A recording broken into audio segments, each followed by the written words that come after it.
con ustedes. Y tío.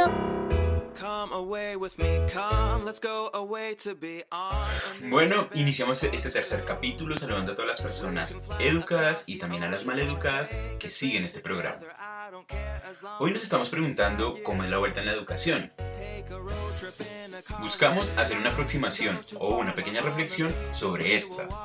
Escucharemos algunas perspectivas sobre cómo se vienen desarrollando procesos, modelos y formas de aprendizaje en nuestra ciudad y en nuestra localidad. Bienvenidas y bienvenidos a Cómo es la vuelta en la educación.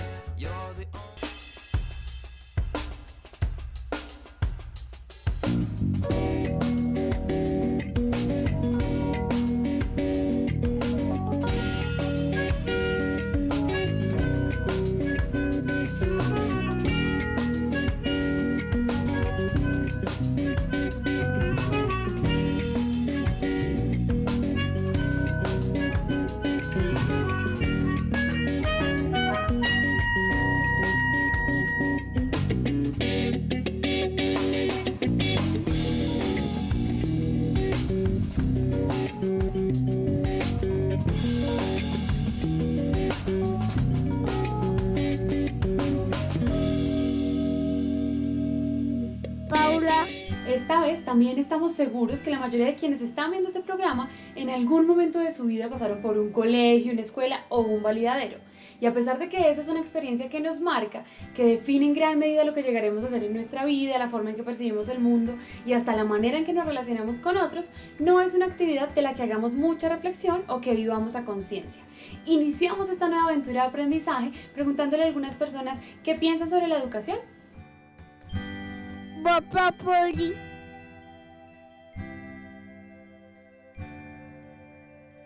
Bueno, pues educar es la manera de orientarnos, de orientar pues, a las personas desde pequeños. Porque para todos los trabajos necesitamos una educación. La herramienta necesaria para la sociedad, para transformarla y todo, es algo muy importante para todos. Ya. Estamos muy mal en educación, le dedicamos 30% a la defensa nacional, 45% a la deuda externa, 30% a la defensa. Eso, y en cambio la educación no. ¿Hace cuánto que yo no estudio que ya me olvidó que era la educación? Educar es el conjunto de conocimientos que se le brinda a otra persona para que vaya adquiriendo cultura a medida del tiempo y a medida que va creciendo. Pues sobre todo más de lo académico y todo eso, los valores que le transmiten los profesores y las demás personas a uno. Para un bien, para mi vida, para mi futuro y para cuando vaya a ser un gran veterinario. Gracias. Educar es preparar para la vida, teniendo en cuenta que el niño, el joven, el adulto debe aprender a respetar los derechos propios y los derechos de los demás. Para mí educar es la posibilidad de aprender a transformar realidades, a cambiarlas, a hacerlas cada vez mejores, y educar es sobre todo trabajar con la posibilidad de tener cada día mejores seres humanos para una sociedad que cambia y que se transforma. Transformar. Cuando usted educa, transforma y transforma como el espiral, ¿no? Para mejorar la calidad de vida. Usted educa para eso. Si usted no consigue eso, pues usted está perdiendo el año y está haciendo sostenerse ahí en lo que no tiene sentido. Educar, yo creo que podría entenderse como una forma de compartir aprendizajes, compartir experiencias. La educación o el ejercicio de educar de esa forma no necesariamente estaríamos vinculados a una escuela o a un colegio como modelo de educación. Educar es mostrar, pero además educar es permitir que en ese mostrar el otro se descubra a sí mismo como ser humano para que pueda descubrir lo que lo rodea. Preguntas y respuestas tal vez nos llevan a pensar sobre algunos de los avances y retrocesos en la educación, Pero para lograr proponerles elementos que permitan una reflexión, es necesario revisar cuáles han sido los fundamentos y modelos que Occidente nos ha querido imponer a lo largo de la historia. Para esto, también es importante recordar que en ese proceso, Europa nos impuso un Dios, su dinero y una forma para transmitir, recibir y construir el conocimiento. El relato. Si intentamos imaginar qué objeto tenía la educación hace 35.000 años, no estaríamos muy lejos de pensar que las personas no asistían a ningún centro de enseñanza y aprendizaje para aprender a hacer fuego, a cazar, a descubrir o recolectar plantas que sirvieran de alimentos, fabricar herramientas y armas. Este conocimiento se adquiría a partir de relacionarse con los demás, a partir de la interacción y la vida en comunidad. Lo que entendemos como centros de enseñanza parte de un hecho significativo en la transformación del aprendizaje, la invención de la escritura. Los escritos comenzaron a definir las cosas que aprendían las personas. Un hecho estremecedor es que en nuestro continente la alfabetización se dio de una manera abrupta, como una forma de dominación e imposición cultural, política y religiosa de Occidente sobre las culturas indígenas del continente americano. Hasta mucho tiempo después vendría la escuela, espacio para la reproducción de información, donde el profesor poseía una serie de conocimientos que dictaba una serie de alumnos, es decir, personas carentes de luz, aparentemente sin conocimientos, que aprendían de manera mecánica dicha información. Pero antes de hablar del contexto histórico de la educación en nuestro país, debemos saber a qué nos referimos con 3 conceptos clave que se relacionan entre sí, pero que tienen diferentes significados. Entendemos la pedagogía como el saber teórico disciplinar que estudia los actos educativos, la educación como el ejercicio práctico de transmisión de saberes, construcción de conocimientos y formación del ser humano en un contexto y cultura determinada, y la escuela como la estructura o institución del Estado que se implementa en función de un orden social establecido. ¿Qué te gustaría modificar, cambiar? Pues modificar, pero eso ya es como más de plata, como pues que todas las clases tengan como un computador. Si algo es conservador y se mantiene en la escuela, hay un cierto temor a arriesgar por lo nuevo. El maestro asume el rol del que tiene el saber y ese saber lo tengo yo. Ahí hay un tema muy perverso en ese sentido. Si organizaran más torneos, porque digamos han organizado solo uno y fue por lo del... Porque si nosotros somos conscientes que el otro también tiene un conocimiento, que el otro tiene una manera de ver las cosas y respetamos ese conocimiento y no lo confrontamos, sino que por el contrario lo juntamos con el que yo tengo, podemos establecer un diálogo de saber contextualizado. Como que nos enseñan nuevas cosas que no conocemos, nos alejan de cosas que no nos sirven. Tal vez la escuela sigue estando cerrada a estas formas de aprendizaje porque no se conocen otras. Eso para mí es educar. ¿Y tú crees que educar es fácil? No. Tal vez si conocen otras opciones y reconozcan que eso hace parte de un aprendizaje igual de válido o tal vez mucho más importante en la lógica de la transformación de un territorio, en el cuidado del contexto o en las necesidades básicas de sus estudiantes, seguramente la escuela podría cumplir el rol que tiene en últimas como proyecto. Yo no estoy tan segura que la escuela hoy esté preparando a los chicos para asumir la realidad que se les está imponiendo hoy y la realidad que se va a ir construyendo. Valores también. Háblenos de un valor que hayas aprendido. Pues del respeto también, del respeto. Porque comenzando por algo que para mí es fundamental y que también es una cosa muy desde lo personal, no es institucional, no hay una cátedra en el currículo sobre la pregunta por el ser humano, el sentido por la vida, lo fundamental que es en últimas. ¿Qué es lo fundamental? Esa pregunta, a ver, en la escuela, ¿qué es lo fundamental en la escuela? ¿Para qué formamos? Si es que formamos o deformamos. Aprovechando la oportunidad, queremos hacer una reflexión que va más allá de los espacios formales en donde nos dicen que nos educamos. Es muy importante hacernos conscientes que cada uno de nosotros tiene una posibilidad infinita y maravillosa de pensar, de cuestionar, de exigirse y tener un oportuno encuentro con la razón. Con el surgimiento de los estados modernos y la sociedad industrial, se comenzaron a estandarizar y controlar los sistemas educativos. Se desarrolla una forma de enseñanza donde se prepara la clase trabajadora para las cadenas de montaje en las fábricas, individuos que harían lo mismo una y otra vez durante varias horas del día.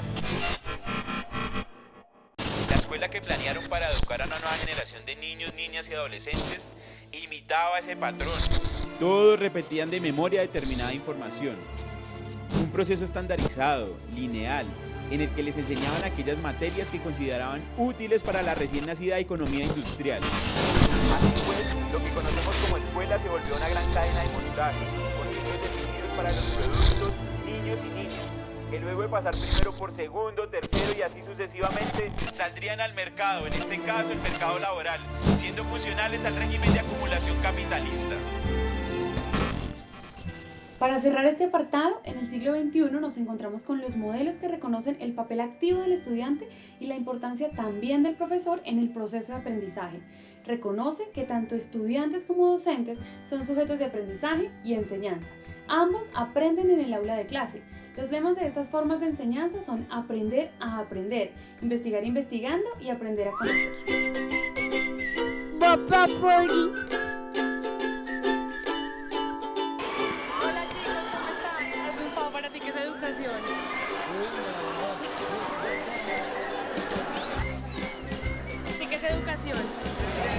Es donde nos enseñan a aprender los valores de ciudadanía que debemos respetar. ¿Qué es lo que más te gusta de estar en el colegio? Estudiar. ¿Y qué es lo que no te gusta? Los baños. ¿Por qué? Porque soy muy cochina.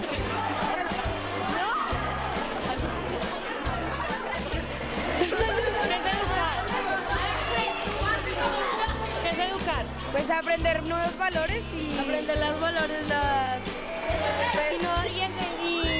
y enseñanzas, o sea que aprender lo que nos enseñan, o sea, no sé cómo explicarlo. ¿Qué es lo que más te gusta hacer en el colegio? Pues educación física. Sí, educación física. ¿De materias? De todo. ¿Qué es lo que les gusta de estar aquí? Pues jugar, sí, todo. Estar con los amigos. Sí. ¿Y qué es lo que no les gusta? Pues matemáticas. ¿Por qué no? Pues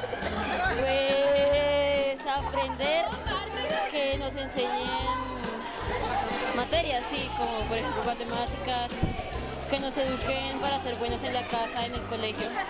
¿Qué es lo que más te gusta de estar en el colegio? Los amigos. ¿Y qué es lo que no te gusta? Matemáticas. Pues enseñar a los niños cosas que no sabían, o sea, pues para que sean buenas personas en el futuro. ¿Qué es lo que más te gusta hacer en el colegio? Pues compartir con mis compañeros y pues educación física. ¿Qué no te gusta? Matemáticas. Educar es la forma de los profesores, pues que ellos ya estudian y nos vienen a enseñar a nosotros, que es lo bueno que ellos aprendieron, y si no, digamos, ellos cometen errores, ellos por eso nos explican a nosotros qué errores, y por eso, digamos, en ciencias, un ejemplo, nos explican sobre qué es la célula y todo eso, para en un futuro, si nos llegan a preguntar, nosotros podemos responder esas preguntas. ¿Qué es lo que más te gusta de estar en el colegio? Los compañeros, mejor dicho, sí, los amigos. ¿Y lo que no te gusta? Algunos profesores. ¿Por qué? Porque son como medio fastidiosos. Por eso el salón de clase y el conocimiento deben servir para ampliar el margen estrecho de posibilidades que causa la ignorancia. No podemos encerrarnos como animales de circo en cárceles mentales y condicionarnos a hacer piruetas, que es lo que causa la repetición.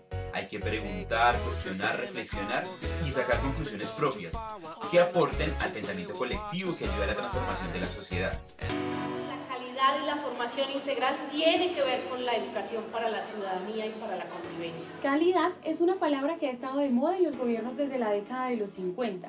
La calidad se convierte en un concepto importante que permite que las personas de una sociedad estén conformes con el producto que se les ofrece. De ahí que el concepto esté muy de la mano con la idea de desarrollo que desde el capitalismo se ha promovido. Pero cuando se hace referencia a la educación como un producto de calidad, ¿de qué se está hablando? ¿De los estudiantes, de los maestros, de los padres y madres de familia? ¿De la infraestructura, de la pedagogía, de la lúdica, de los recursos materiales, de las políticas educativas, de la evaluación, de la cobertura, de todo? Hablar de educación y calidad no solamente es preguntarse por el acceso de los niños y de las niñas al colegio. Digamos que, zanjado el debate de que la calidad no solamente tiene que ver con el tema de acceso y cobertura, hablemos de otros temas que tienen que ver con la calidad. La integralidad de la educación, por ejemplo, ¿no? A quiénes estamos formando y de qué maneras. Los métodos de aprendizaje, los materiales que utilizamos para el proceso educativo, la relación del aula de clase con el resto de la institución y con el entorno escolar. Entonces, no es una escuela mirada hacia adentro, sino una escuela mirada, por ejemplo, en relación al entorno y a su papel en la sociedad. Aquí se han instalado en la Bogotá Humana unos programas que poca gente conoce, en Kennedy particularmente, y que se presentaron y se han socializado en el Comité de Infancia. El tema de 40x40. Uno cree que 40x40 es un grupo de reggaetón. No, es un programa que le está apostando a la educación en materia de calidad, que vale un montón y que es complejo, sí, pero en tanto esté consolidado, ahí se va a notar la transformación. El tema de la jornada única, de la jornada extendida, de que los chicos estén en la escuela más tiempo, haciendo cosas, compartiendo el currículo y además las cosas que ellos hacen. El tema de que me encanta para Kennedy, por ejemplo, de al colegio en bici. La comunidad no sabe que hay todo un programa que se está instalando en Kennedy para que los chicos, ya hay algunos que se han graduado de algunos colegios, vayan a la escuela en bicicleta. 40 horas no nació en un escritorio, 40 horas nació en los colegios. Yo estudié así. Lo que pasa es que volvieron a retomar y dicen, no, los estudiantes para Bogotá necesitan más tiempo para mayores aprendizajes, necesitan el arte, el deporte, la ciudadanía para mejorar sus capacidades del ser, para que aprendan y sean mejores académicamente. Entonces empezamos a hacer apertura de unas metodologías y de un currículo que la base son los centros de interés. ¿Quién toca la guitarra, usted o yo? Y usted la batería, pero la cantamos toda.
Porque nuestro futuro está lleno de nuevos retos que requieren nuevas soluciones.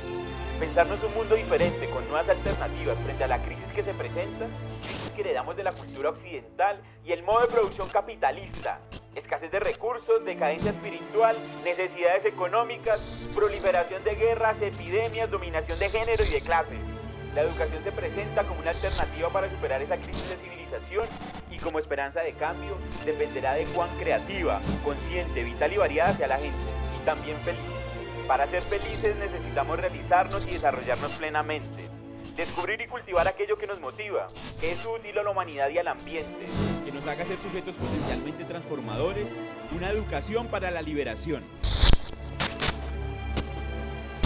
Si comprendemos la educación como la forma en que transmitimos la cultura, es importante entender cómo históricamente la educación ha estado ligada a la modernidad y amparada tradicionalmente por la escuela. Vemos la escuela entonces como esa estructura que acepta la educación en función del Estado, por lo cual ingresar al sistema escolar es algo que se ha naturalizado en nuestra cultura, a tal punto que hoy se habla de la educación y la escuela como pares y semejantes. Yo creo que el potencial de la escuela, si nos remitimos a pensadores como Paulo Freire u otros, son mecanismos de creación y de transformación. Y si entendemos la escuela de esa forma, seguramente seríamos personas no únicas o no tatuadas todas de la misma forma, sino con capacidades creadoras bien importantes. Y seguramente la desigualdad social y otros escenarios puede que no dejen de existir, pero al menos tendríamos más personas intentando transformar esa situación. Me asiste una preocupación real porque en mi escepticismo la única posibilidad que yo veo convencida de transformaciones reales es en la escuela, desde la escuela. Pero para eso hay que cambiar una cantidad de cosas, ¿no? Y se necesita mucho tiempo, mucha voluntad política y mucha conciencia de que si estamos diciendo que la educación te da poder, me digan poder de qué.